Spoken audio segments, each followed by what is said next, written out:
certainly somebody who's that intoxicated, being in the middle of the street on a dark, rainy night, may have contributed to this accident. 33-year-old pastor's daughter, Vianique Valnord from Brooklyn, was killed last September trying to hail a cab after a wedding reception. Off-duty police officer Andrew Kelly, who prosecutors say was behind the wheel of this Jeep that hit Valnord, pleaded not guilty to vehicular manslaughter and driving while intoxicated. But now, a bombshell new development in the case that Kelly's lawyer thinks might help the defense. A toxicology report released today, he says, shows the victim was legally intoxicated.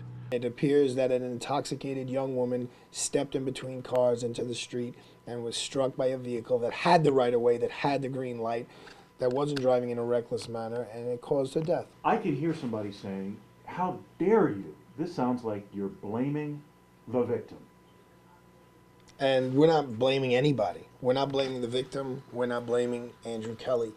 That's what an accident is, right? The definition of accident is unintentional acts take place. The deadly collision happened on a dark, rainy night near East 56th Street in Flatlands. What's the potential message here to, say, an 18-year-old who has a few drinks and gets behind the wheel? Are you saying that if you hit somebody, cross your fingers and hope they've been drinking?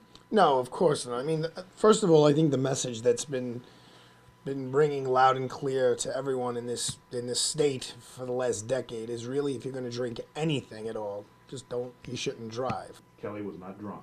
Kelly was not drunk. The victim's family attorney told PIX News he has not seen the controversial toxicology report. But speaking of Vianique Valnord tonight, he said, quote, she is a victim, and the real issue is the blood level of the police officer when the tragedy occurred.